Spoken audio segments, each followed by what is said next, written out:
Welcome back students. आप लोगों को पता है कि कल हमने फर्स्ट 10 एलिमेंट्स के symbol, atomic number, atomic mass, number of protons, number of electrons, number of neutrons, electronic configuration, valency और सिंबल स्ट्रक्चर के बारे में डिस्कशन की। आज जो बाकी के 10 एलिमेंट्स बचे हैं उसकी डिस्कशन करेंगे, ठीक है। तो हमारा जो 11th एलिमेंट है उस 11th एलिमेंट का नाम क्या है? सोडियम। सोडियम का सिंबल क्या होता है? Na। और एटॉमिक नंबर 11, ठीक है। Atomic mass 23, atomic mass 23। Number of protons, आप लोगों को पता है कि नंबर ऑफ प्रोटॉन्स हमेशा एटॉमिक नंबर के इक्वल होते हैं। 11। किसी भी न्यूट्रल एटम के अंदर जितने प्रोटॉन्स है उतने ही इलेक्ट्रॉन्स होते हैं, तो इलेक्ट्रॉन्स क्या आएंगे? 11। न्यूट्रॉन्स की बात करें, कभी ये नहीं कहना कि न्यूट्रॉन जो है प्रोटॉन्स के इक्वल है, ऐसा नहीं होता, ठीक है। हो भी जाता है कुछ एलिमेंट्स के अंदर, पर हमेशा ये कोई रूल नहीं है कि ऐसा ही होगा। तो नंबर ऑफ न्यूट्रॉन्स हमने कैसे निकालने हैं? एटॉमिक मास में से जब हम नंबर ऑफ प्रोटॉन्स माइनस कर देंगे तो वो आपका आ जाता है नंबर ऑफ न्यूट्रॉन। 23 में से 11 माइनस करेंगे कितना आएगा? 12। तो नंबर ऑफ न्यूट्रॉन्स क्या है? 12। तो इलेक्ट्रॉनिक कॉन्फ़िगरेशन मींस कि इलेक्ट्रॉन्स कैसे अरेंज है उस एटम के अंदर, उसको हम उसकी इलेक्ट्रॉनिक कॉन्फ़िगरेशन कहते हैं। तो बोहर और बरी के रूल्स को फॉलो करते हुए इसकी इलेक्ट्रॉनिक कॉन्फ़िगरेशन देंगे। तो 11 इलेक्ट्रॉन्स को अरेंज करना है। फर्स्ट ऑर्बिट के अंदर 2, देन 8, देन 1, ठीक है। इसके आउटर वैलेंस इलेक्ट्रॉन जो है 1 है, ठीक है। तो इसकी वैलेंसी 1 होती है, ठीक है। ये हम लोगों ने डिस्कस किया है कि किनकी वैलेंसी वैलेंस इलेक्ट्रॉन्स के इक्वल होती है और किनकी 8 माइनस वैलेंस इलेक्ट्रॉन होती है, ठीक है। अगर हम इसकी स्ट्रक्चर की बात करें तो आपके पास यहाँ पे आपको पता ही चल रहा है कि 3 आपके पास ऑर्बिट्स बने, K, L एंड M। 3 आपने बनाने हैं 1 2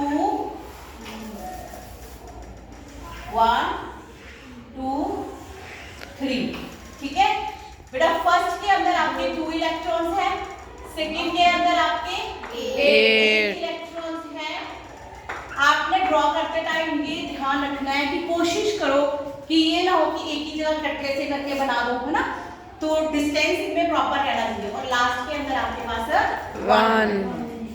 नेक्स्ट सोडियम के बाद हमारा जो नेक्स्ट एलिमेंट है, 12th एलिमेंट है, वो है मैग्नीशियम। क्या है? Magnesium. M capital G small इसका सिंबल है। 12 एटॉमिक नंबर है। मास इनका है 24। Number of protons 12। Number of electrons 12। Number of neutrons 12। Electronic configuration 2 8 2। तो वैलेंसी भी क्या आएगी इसकी? 2, ठीक है। इसकी ऑर्बिटल डायग्राम की बात करें 1। एक मिनट, थोड़ा सा इसको हम लोग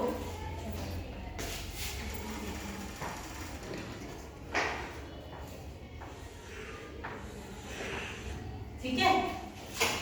फर्स्ट के अंदर 2, सेकंड के अंदर 8, थर्ड के अंदर 2। वैसे तो देखो आप लोगों को यहाँ पे वैसे ही आपको लगा होगा कि स्पेस कम है। वैसे तो मैंने बनाया इसी अकॉर्डिंग था कि स्पेस कम है इसलिए छोटा बना, पर जब आप हायर क्लासेस में जाओगे तब आपको पता चलेगा कि सोडियम का जो साइज है वो थोड़ा सा बड़ा होता है मैग्नीशियम से। उसका रीजन क्या है वो आप हायर क्लासेस में जाके हम लोग डिस्कस करेंगे, ठीक है। सोडियम का जो साइज है वो बड़ा होता है, चाहे उसके पास इलेक्ट्रॉन जो है कम है पर थोड़ा सा बड़ा होता है। जब हम लेफ्ट टू राइट मूव करते हैं तो साइज डिक्रीज करता है, ठीक है। एक और वीडियो है हमारी, उसमें हम लोगों ने डिस्कस भी किया, अगर आप लोगों ने देखना हो तो देख सकते हैं। हमारा जो नेक्स्ट एलिमेंट है वो है एल्यूमिनियम, ठीक है। A capital L small with 13 atomic number और मास क्या है इसका? 27, राइट। तो 27 इसका मास है। तो अब प्रोटॉन्स कितने हैं इसके अंदर?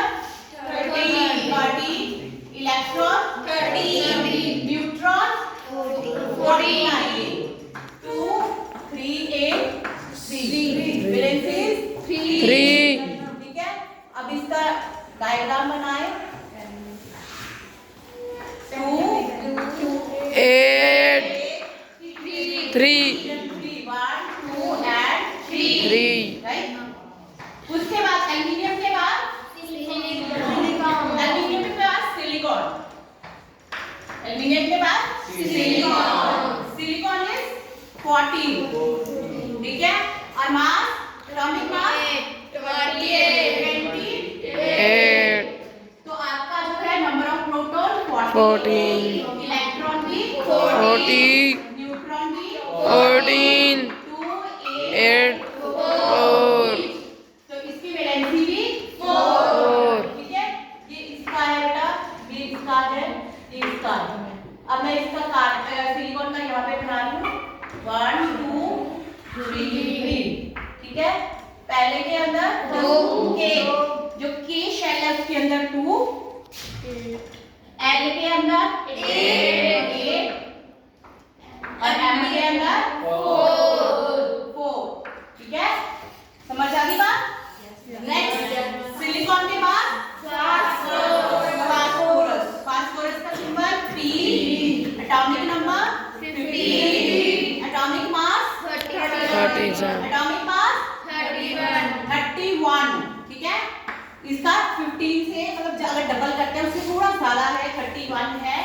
तो यहाँ पे इसके number of proton 15, electron 15, neutron 16 और इलेक्ट्रॉनिक कॉन्फ़िगरेशन 2 8 5 2 8 5। बेटा एक चीज अब ध्यान देनी है कि इसमें आपके जो वैलेंसी है वो 5 नहीं है बल्कि 8 - 5 है। तो क्या बन गई 3, ठीक है, वैलेंसी 3, क्योंकि इसको स्टेबल होने के लिए अब 3 इलेक्ट्रॉन्स चाहिए। ये गेन करेगा, लूज नहीं करेगा, ठीक है।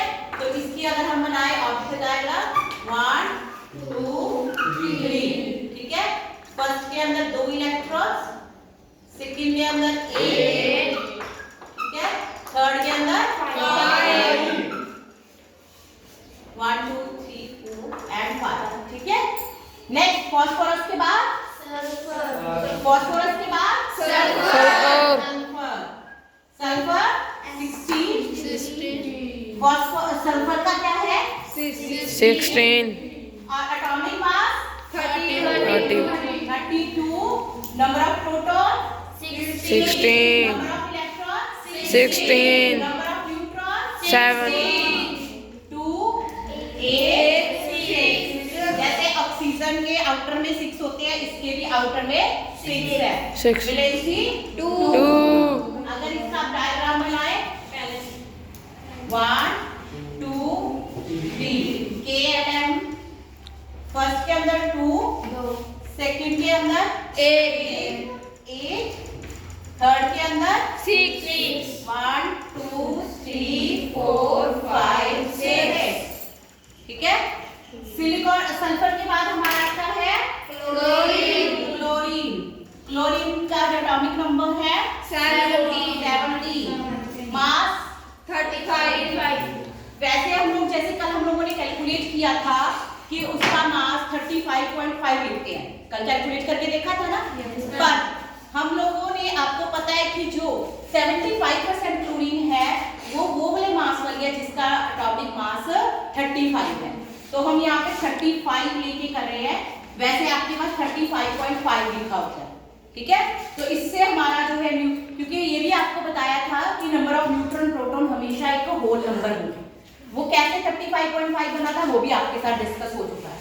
नंबर ऑफ प्रोटॉन्स कितने आएंगे 17, number of electron 70, number of neutrons 18, ठीक है। कॉन्फ़िगरेशन 2 8 7, 7 और वैलेंसी 1। एक इलेक्ट्रॉन चाहिए इसको स्टेबल होने के लिए, ठीक है, सिर्फ एक इलेक्ट्रॉन चाहिए।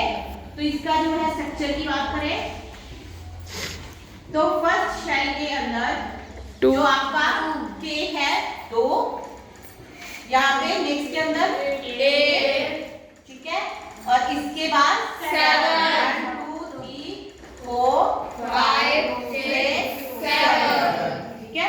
क्लोरीन के बाद कौन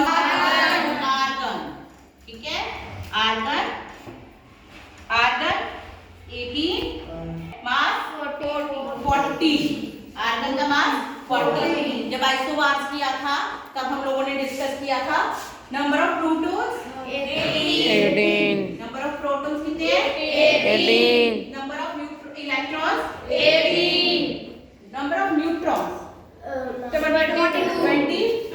ठीक है ध्यान से करना है 2 8 वैलेंसी 0 ठीक है और इसका जो डायग्राम बनेगा इसका आउटर शेल जो थर्ड शेल है वो क्या है कंप्लीट है फर्स्ट के अंदर 2 इलेक्ट्रॉन सेकंड के अंदर 8 इलेक्ट्रॉन थर्ड के अंदर थर्ड भी कंप्लीट है 8 इलेक्ट्रॉन के साथ इसीलिए इसकी वैलेंसी 0 है आगे के बाद पोटेशियम का 19 ठीक है मास एटॉमिक मास 39 ठीक है 39 और proton 19 number of electron 19 number of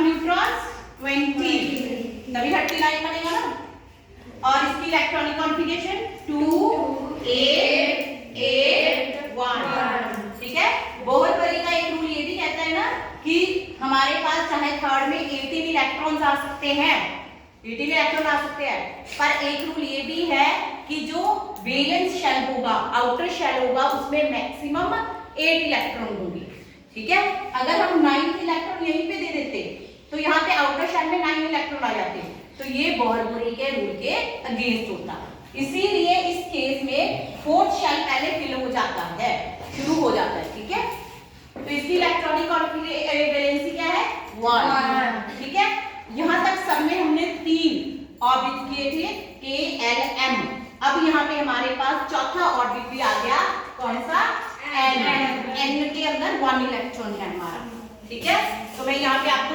4 draw करके दिखाती हूँ 1 2 3 4 ठीक है तो पहले के अंदर 2 दूसरे के अंदर 8 सेकंड 8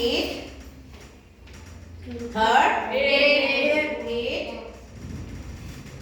फोर्थ के अंदर 1 ठीक है फोर्थ के अंदर 1 लास्ट जो हमारा एलिमेंट है जो हमने डिस्कस करना है वो है कैल्शियम ठीक है कैल्शियम का एटॉमिक नंबर 20 और मास 40 ठीक है इन दोनों का मास 40 है तो इन दोनों में हमने रिलेशन क्या डिस्कस किया था कि ये दोनों क्या है आइसोबार्स ठीक है जो आपका ये आर्गन है आर्गन और कैल्शियम दोनों के अंदर क्या रिलेशन है ये क्या है आइसोबार क्या होते हैं जिनका मास सेम हो मास नंबर सेम हो एटॉमिक नंबर डिफरेंट हो ठीक है जिनका एटॉमिक नंबर डिफरेंट है इट मींस कि वो डिफरेंट एलिमेंट्स के डिफरेंट है ठीक है तो इसकी बात करें तो प्रोटॉन्स कितने हैं 20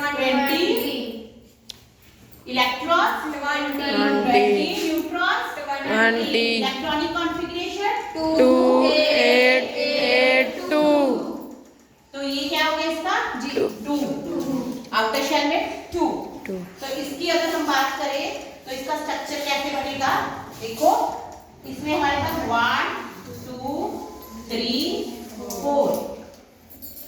4 हमारे पास यहाँ पे 4 शेल्स है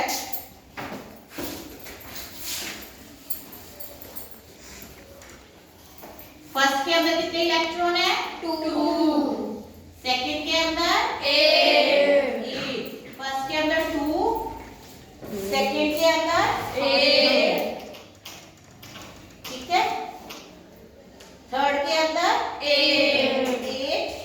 और फोर्थ के अंदर 2 फोर्थ के अंदर 2 आउटर शेल के अंदर 2 इलेक्ट्रॉन्स हैं ठीक है बेटा आप एक बात और बताऊं आप लोग जब हम लोगों ने फर्स्ट 20 एलिमेंट्स के बारे में जाना था तब आपने ये देखा था ना कि जिनके आउटर शेल में सेम इलेक्ट्रॉन है जिनके बाहर वाले शेल में इलेक्ट्रॉन्स की जो अमाउंट है सेम है जैसे कि इसमें 2 है और इसके बाहर वाले शेल में 2 है इट मींस कि ये सेम ग्रुप के मेंबर्स हैं ठीक है इनकी जो प्रॉपर्टीज होती हैं बहुत सारी प्रॉपर्टीज सिमिलर होती है एक दूसरे से मैच करती है ठीक है और ये सोडियम हो गया और हमारे पास पोटाशियम लिया, इनके आउटर निश सेम है, तो ये भी सेम ग्रुप के मेंबर्स हैं। ठीक है, ग्रुप वाली जो वीडियो आप उसमें देख सकते हो, जिसमें ग्रुप्स के पीरियड्स के बारे में डिस्कस किया है। ठीक है, साइज के बारे में, साइज कैसे बड़ा छोटा होता है, इंक्रीज डिक्रीज करता है, वो भी आप लोगों ने देख लेना है। होप कि आप लोगों को ये सारी चीज समझ आ गई। Yes ma'am.